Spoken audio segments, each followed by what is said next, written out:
If you post semi-frequently and you post what you like to do and there's an interest and people want to learn how to do what they're seeing you do, then that's where the easy part comes in. That's where the aha moment comes in.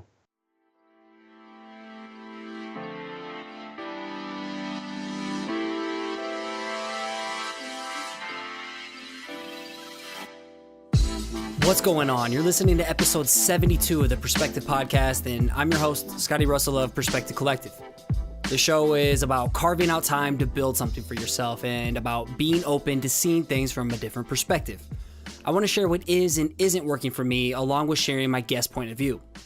So I'm stoked to boogie with all my homies and new friends at Crop this weekend in Baton Rouge, so make sure you say hello if we haven't met before. Also, there are still a few spots left for my crafting and delivering a Killer Talk workshop for Crop this week if you're there, as well as next week for Creative South, so don't sleep on those tickets.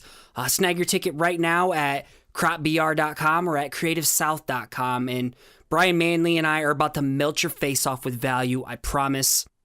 Moving into today's topic, when you're pursuing work that's important to you, you're going to take a few hits to the chin and you're probably going to get knocked down, but how do you respond? Sometimes in life, you have to roll with the punches, dust yourself off, and fight to create another day. You don't get wrapped up in the adversity because you realize some people have it way worse than you. Someone who I feel is an absolute champ at having this mindset is my brother, Colin Tierney of Tierney Studio.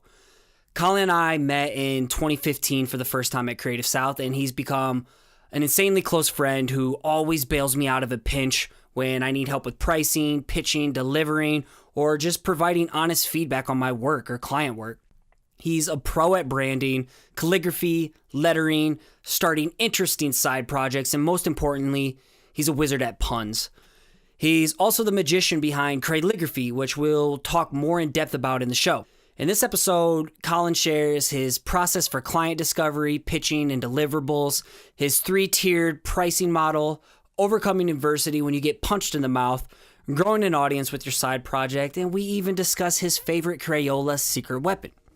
You can find the show notes to this episode at perspective-collective.com/72.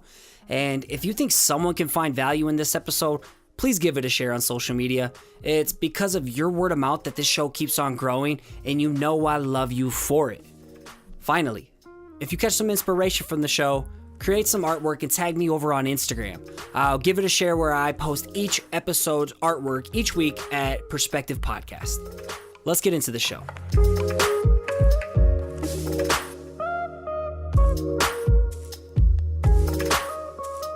What's going on? Today, I'm privileged to chop it up with fellow letterer, calligrapher, designer, good-ass friend, and part-time GQ model, Colin Tierney of Tierney Studio. What's up, man? How's life, my friend? I don't know where you got that last one, but appreciate it. That's the running joke, isn't it? It kind of, yeah, I guess so. I'm good, man. How are you? I'm awesome. You definitely are the prettiest person on the podcast so far to this date, so... Oh man, are you sure your screen's all right on your end? Yeah, I'm doing all right, man. Thanks for joining us on the show. It's about time we made this happen. I know, man. Thank you for having me. I really appreciate it. Yeah, well, for those of you who are crazy enough to not know, give us a brief Wikipedia page summary about yourself. Yeah, sure.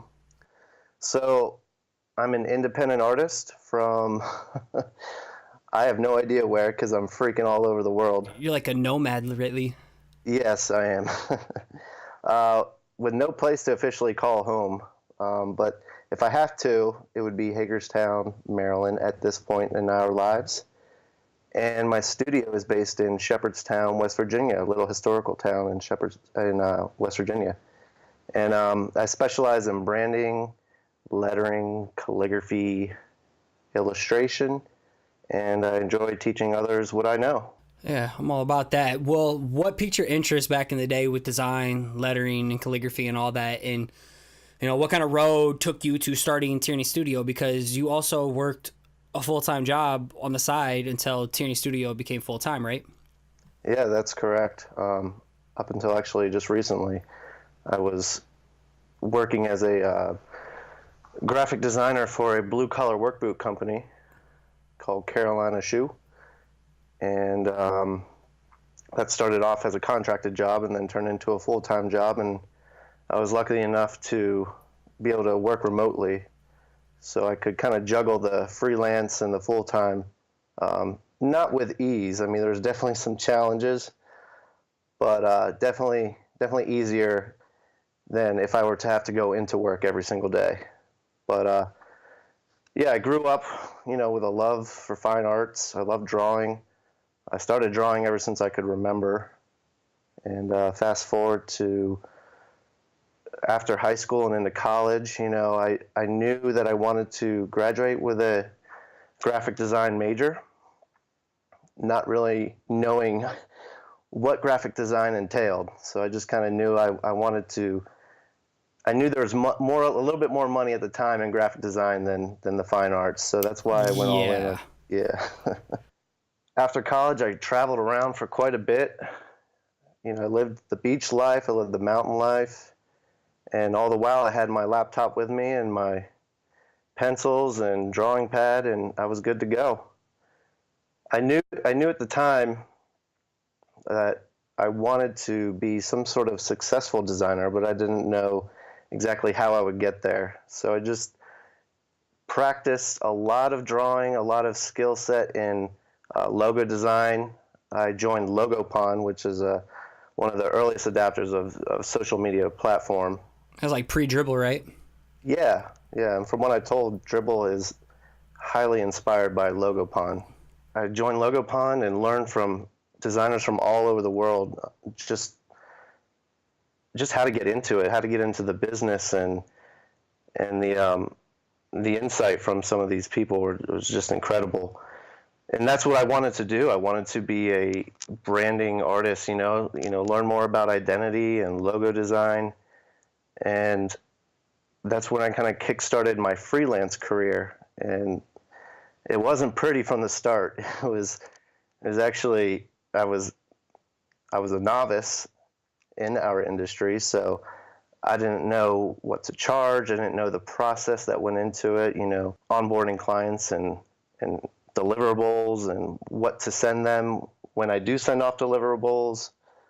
All in all, I know I had to go through that to get to where I am today. How did the lettering and calligraphy get in the mix? Is that just some shit you just stumbled across like I did and were like, hey, I want to kind of just mess around with it, then you start doing like custom logos and go from there? Yeah, so I started off as a traditional like mark, icon, typography logo designer.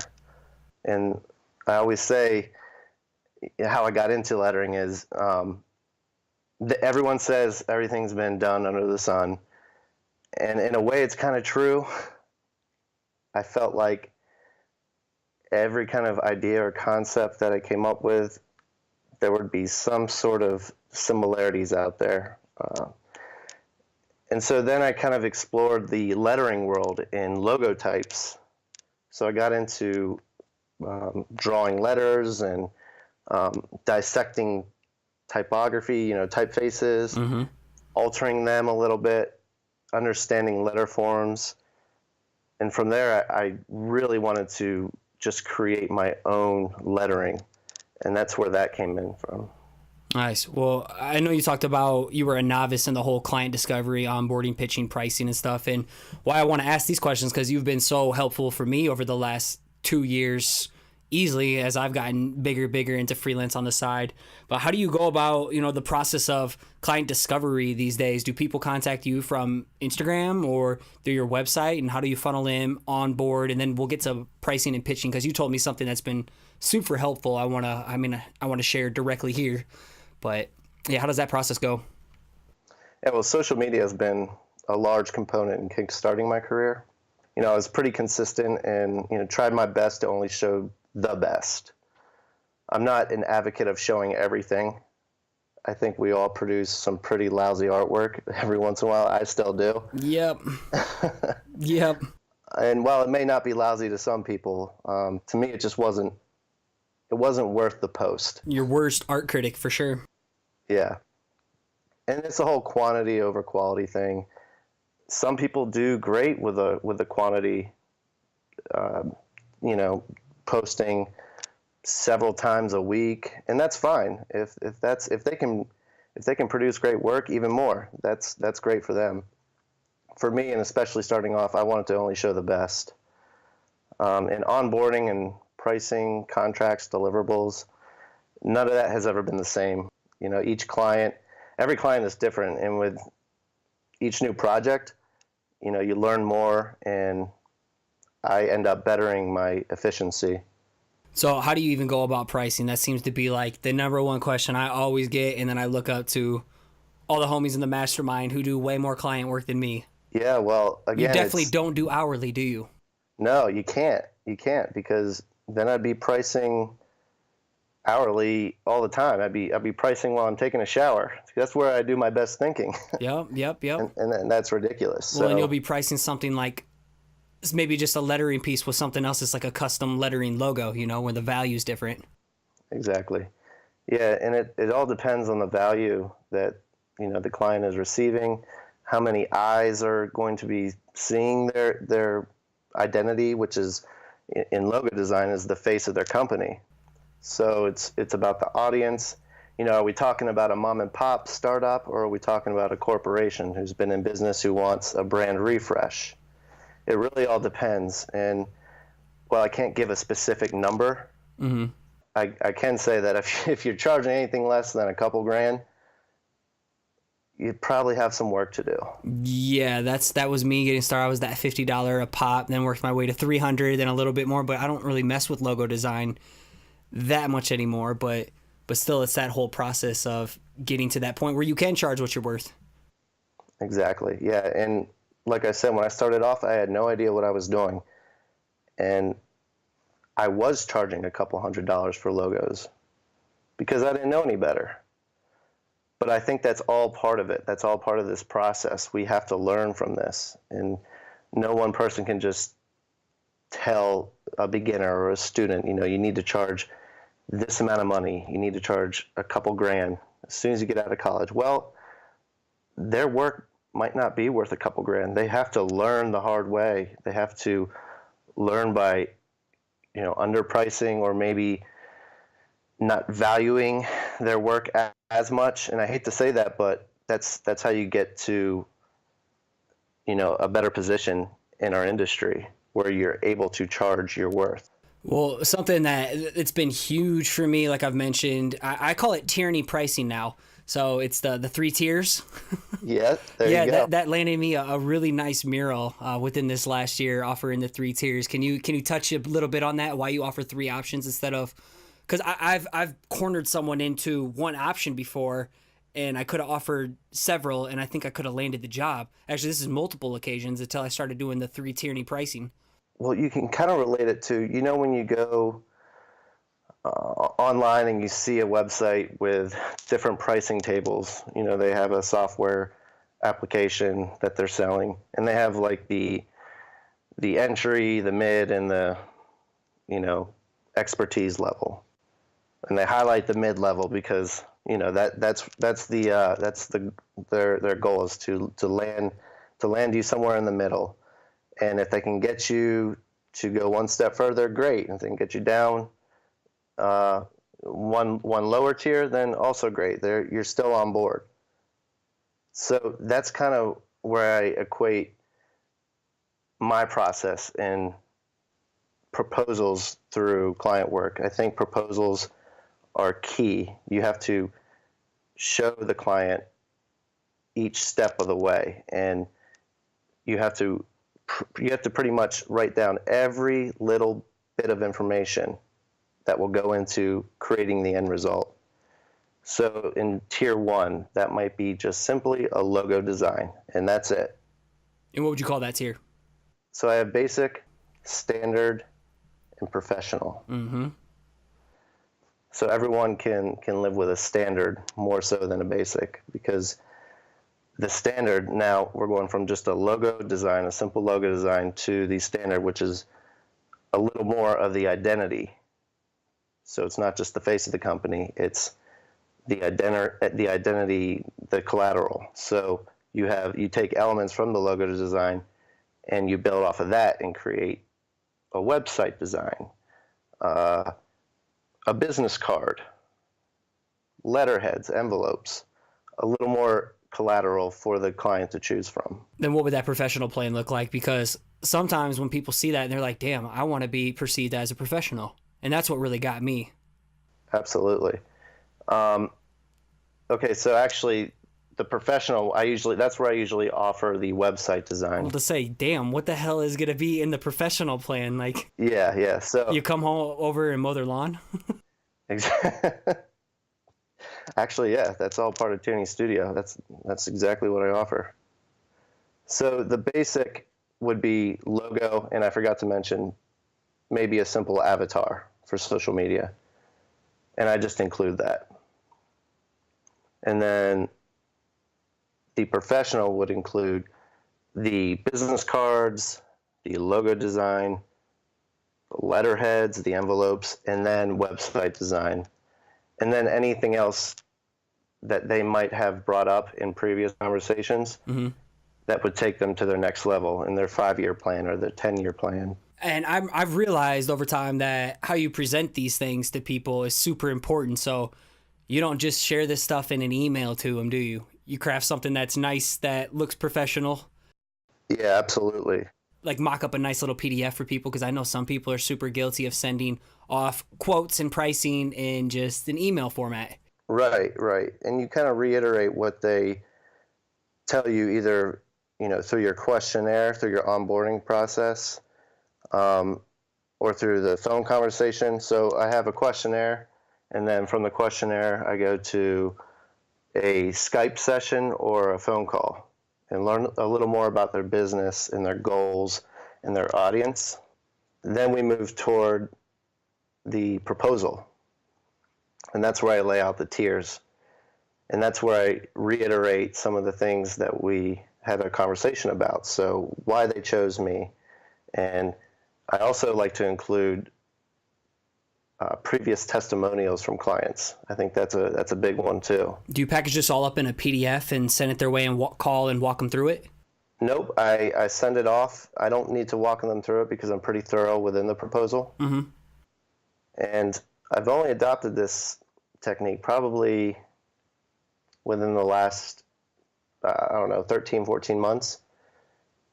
And I've landed, I would say 70% of the prospects that were interested in hiring me. Hell yeah. That have gone through the questionnaire and then conversations. Like, I work the day job, and a lot of what we do is selling. So really, you're kind of like reiterating what they said they wanted and putting your own spin on it and selling why what you developed or what you have for them, you're selling them on them in their own words. Us as creatives, we're in a selling business, so we got to learn how to turn that business switch on and be persuasive in things. And I think you've kind of mastered that, especially like you're full time now, so you're looking to bring those clients in. So if anybody needs it, hit Colin up. I appreciate it. Thank you.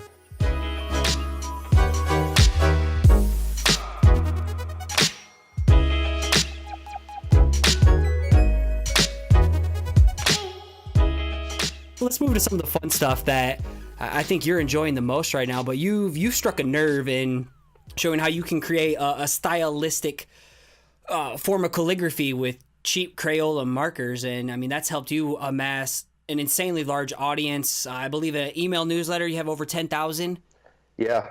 And when you put that out, like, that started booming immediately, and you had like a free guide and all this. But before we dive into it, you are the man behind Crayligraphy. Like, you are the man. You've brought this whole boom upon it. So where did this even come from, getting into Crayligraphy? Because I've taken one of your workshops at Creative South.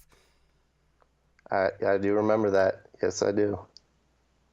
How'd you get into Crayligraphy then? Where did the idea of writing with the marker come from? Well, first off, 10,000 is a roundabout number. Every time I send off a newsletter, it decreases by a couple hundred. I'm sure you can relate to that, Scotty, right? Yeah, it's cricket sometimes in the newsletter world, but still, it showed you struck a nerve. No, yeah, it's I understand people are there just for the gold. They want to sign up, download the free reference guide, and then sign off. And I'm okay with that. Get whatever. the honey and dip. There you go. Yep. Well, get out of here because I don't need you or want you. And you don't want to pay for them, so. Exactly. I kind of get excited about it. For real. Well, first of all, markers, I think, are the best way to start your venture into calligraphy. And it's one of my go-to instruments for when I'm practicing fundamentals or even like conceptualizing logotypes. I go to a marker.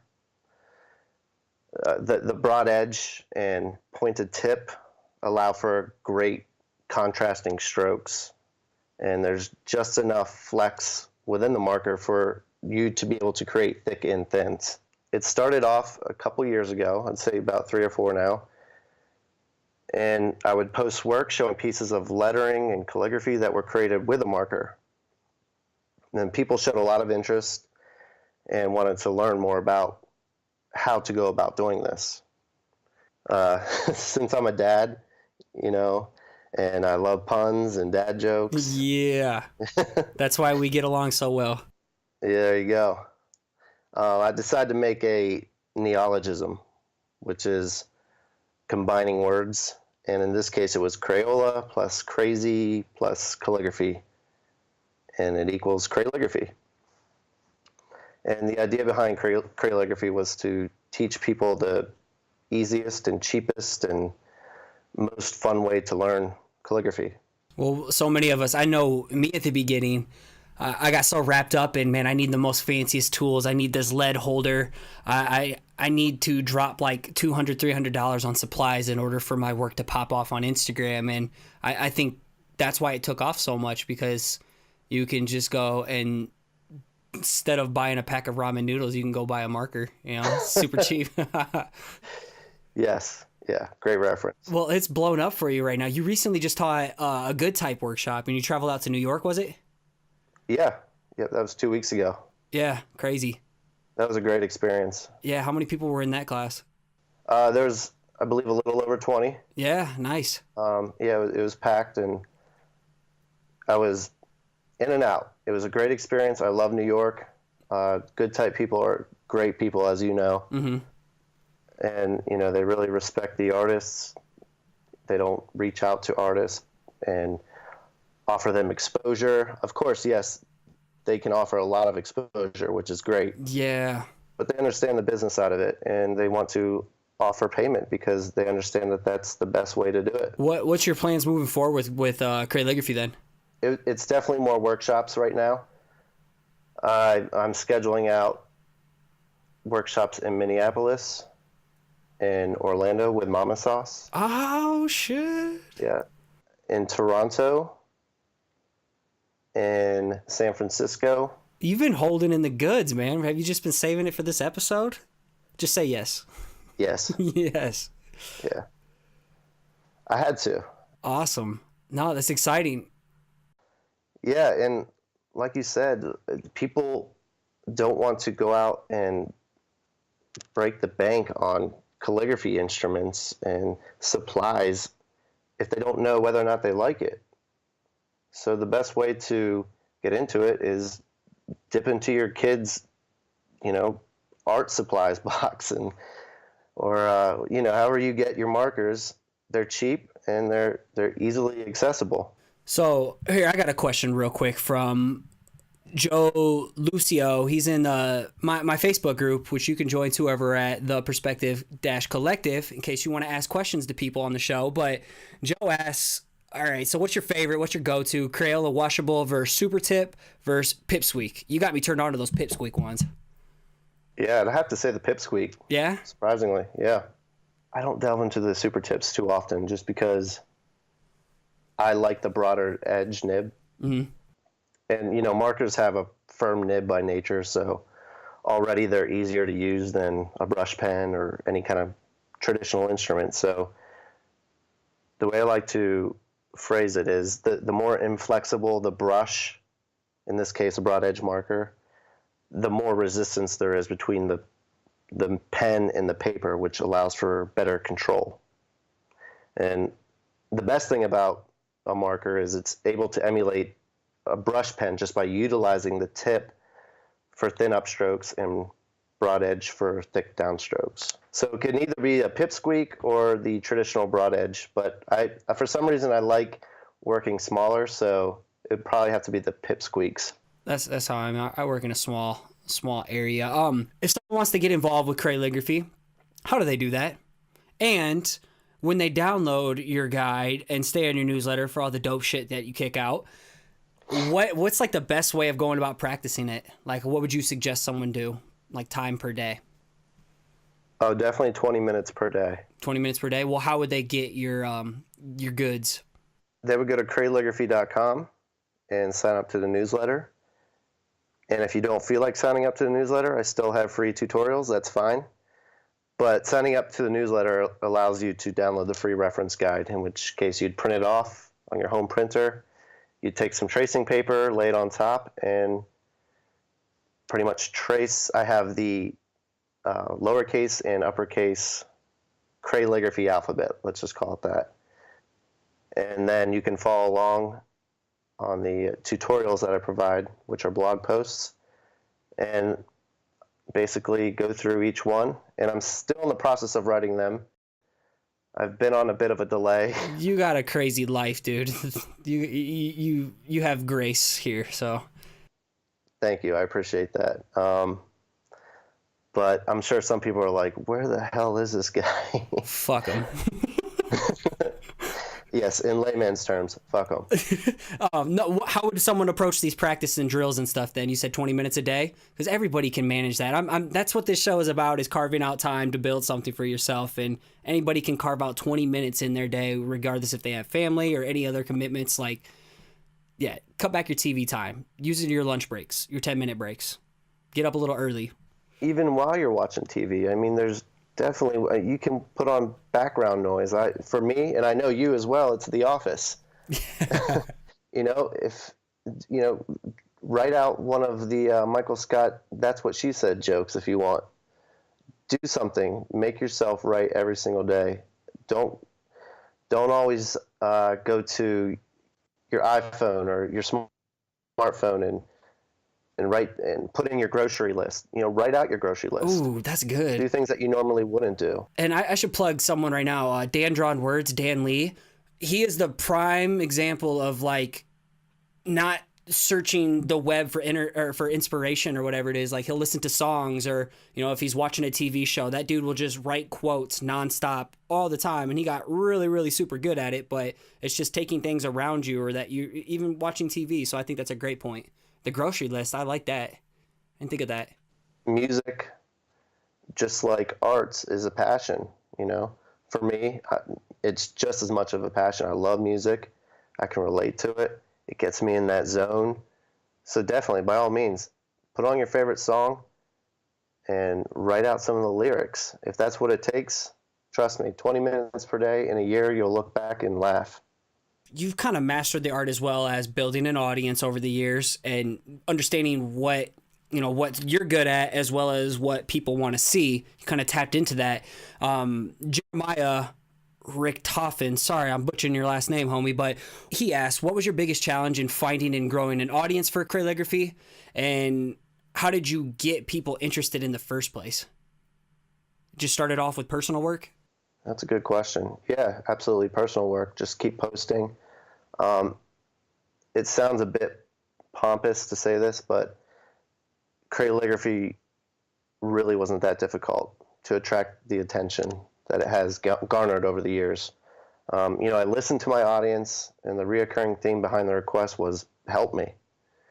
Instead of having to respond to each individual, I decided to create a platform that I could direct people who are interested in learning calligraphy. See, it's funny you say this because you say it wasn't hard, but a lot of people don't understand the point of listening to an audience. Like the last couple guests I've had on, they listen to the audience and then they build some kind of product or service around listening to people. Mm-hmm. And that's basically entrepreneurship, or growing a business or growing an audience is about listening. Exactly. Strike a nerve and then just being open to see. You continue to get the same questions. What pen is that? Build a resource guide. You say it wasn't that hard, but some people just don't get that. And I think that's the biggest part of providing value, listening, and, helping. And you're big on giving value. Some people like to keep secrets to themselves, but, one reason I've always looked up to you is you share freely. Yeah. I'm a big advocate in sharing what I know. And like you said, opening up your eyes and ears you can create your own world just by doing that. And that's why, and I'm not going to say it was a cakewalk, because it certainly wasn't. You've been busting your ass, and I know those blog posts take a while. Sure, yeah, and that's where the work comes in. But garnering the interest, that was easy. You know, if you post semi-frequently and you post what you like to do, and there's an interest and people want to learn how to do what they're seeing you do, then that's where the easy part comes in. That's where the aha moment comes in. Aha, I need to make something where people can go to and learn how I do this.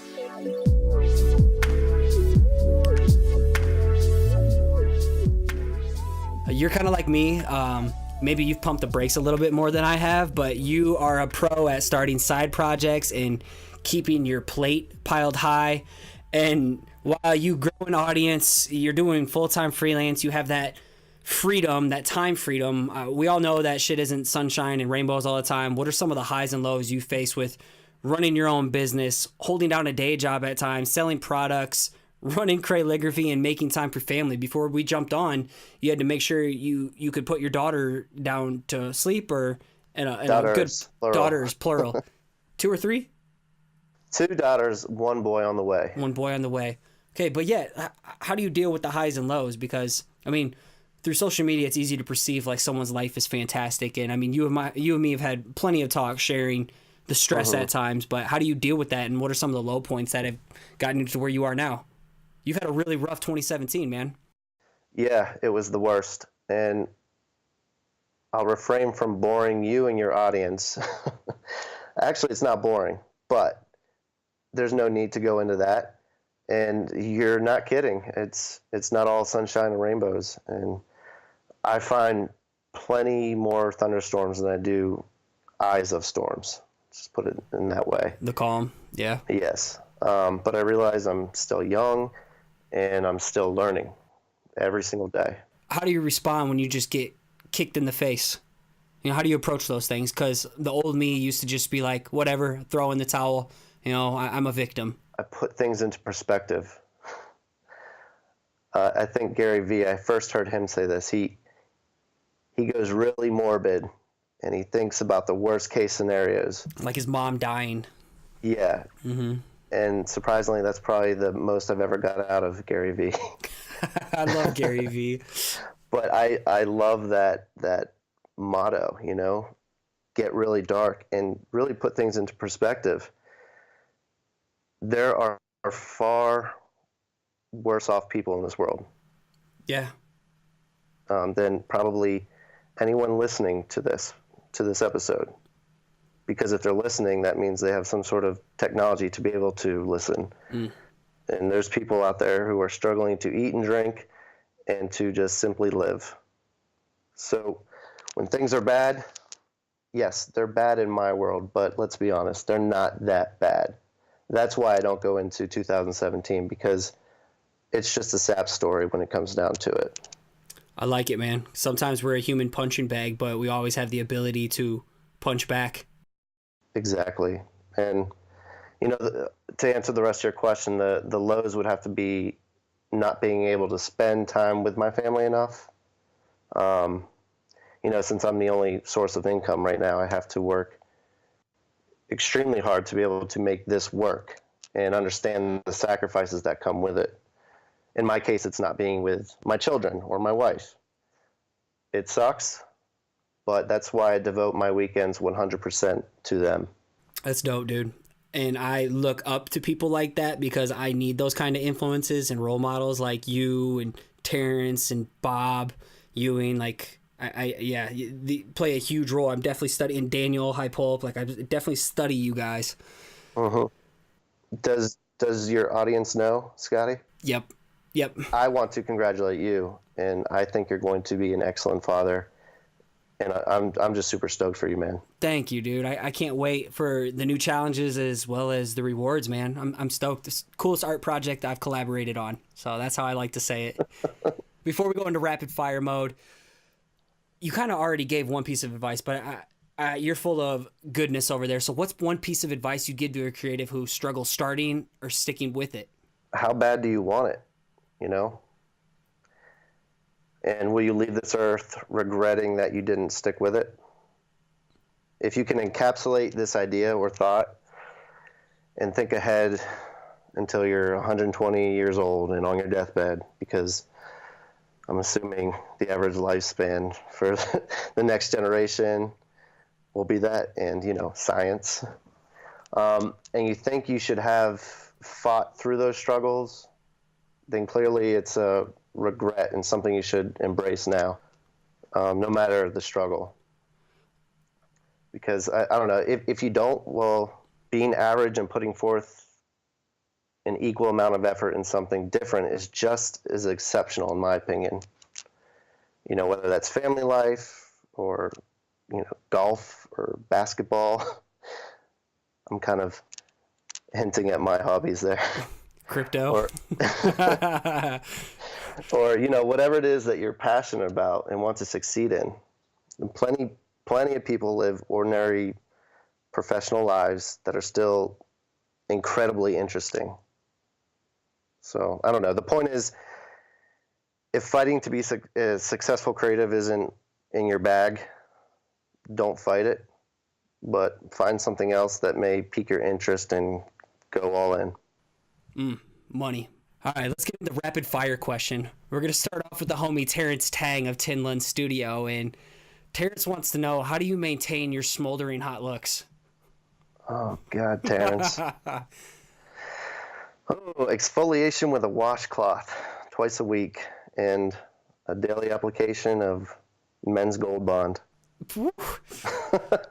That's very kind of Tin Man, but I should remind him that he should know better. After sharing a room with me at Creative South a few years back, this Gordon isn't up to par. Especially after a night full of whiskey on the bridge.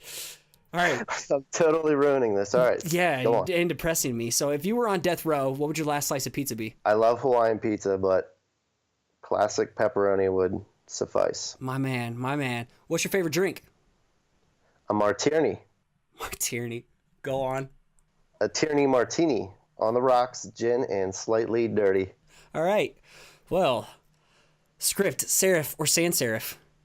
Scotty, that was part of my dad joke. I get it. Come on. I get it.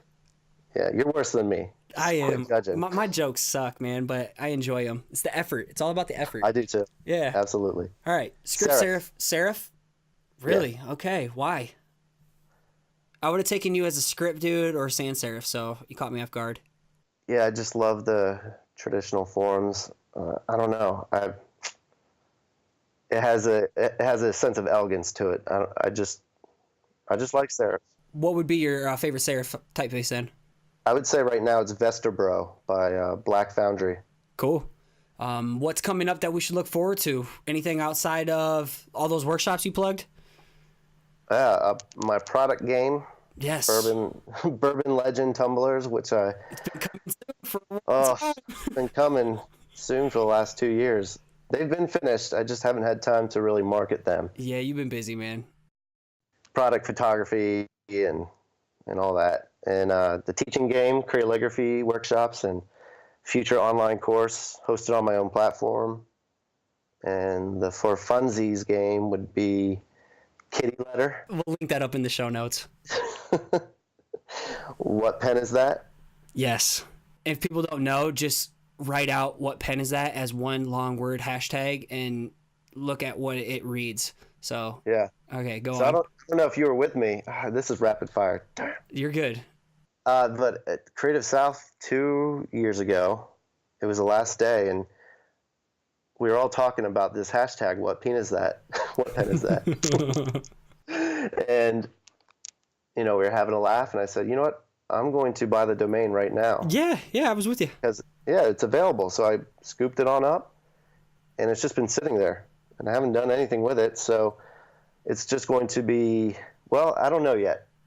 We'll just have to find out. All right. We'll plug it here when we need to. Basically, it'll be a resources page, but more than that, too. Perfect. And the last one would be things your mother says. Dude, you're the king of side projects.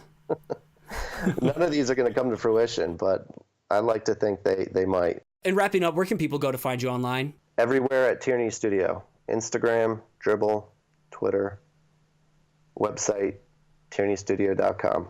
And Crayligraphy? Crayligraphy.com. All right. And on Instagram.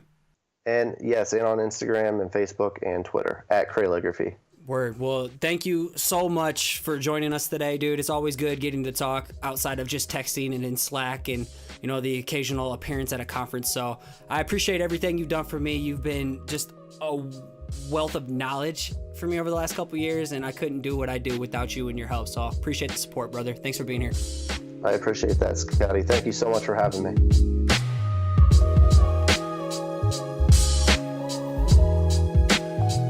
So there it is, Colin Tierney, such an awesome dude, close homie, and something I really admire is that how he puts community first. This guy, of course, everybody wants to build their own empire, but what I admire the most is that he wants to build something and bring people along the way so they can eventually build something for themselves. He's very transparent, wants to show you the process, and Colin, I have mad respect for you for all that you do. And I can't thank you enough for being on the show today and sharing your wisdom with everyone listening. So make sure you go and support Colin, participate in Crayligraphy, and just, you know, support everything that he does because he puts so much into this community for all of us. So shout out to Colin. This week's dose of inspiration goes out to a local friend that I know you haven't heard about before, but his work is absolutely incredible. His name is Chase Kilmer of Chase Kilmer Art on Instagram.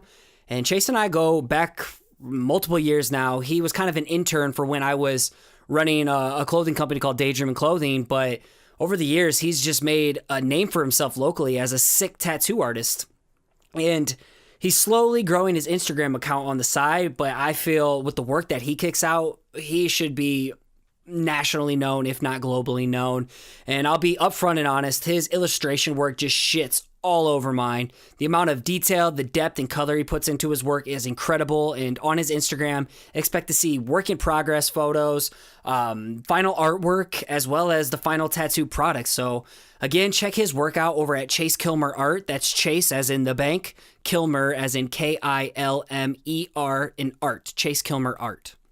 If you're enjoying what you hear and you want to support the growth of this show, I have a few ways you can make that happen. The first way is by becoming a backer at patreon.com/perspectivepodcast.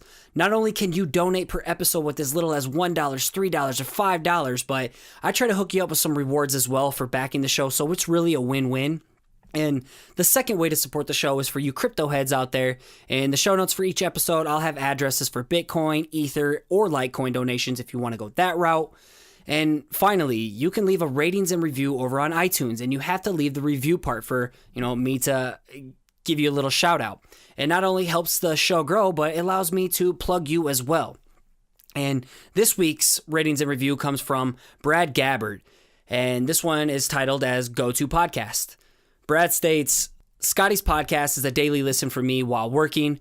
For any creative professional, there's so much value in every episode. Every morning I put on an episode from the backlog and get my dose of inspiration and knowledge. Thank you so much, Brad. I sincerely appreciate you, and I'm stoked that we got a chance to connect over at Pop-Up Crap last November. Shout out to you, my friend. And as I wrap things up, I want to give a huge thanks to Áine Brennan from Ireland, making this episode sound so good, and a huge thanks to Nick Jenkins of Blookah for all the dope theme music you hear on this show. Check them out at SoundCloud or on Instagram at Blookah, that's Blookah. And as you finish off your week strong, I want to encourage you to keep showing up, keep putting in the work, and keep creating. You got this.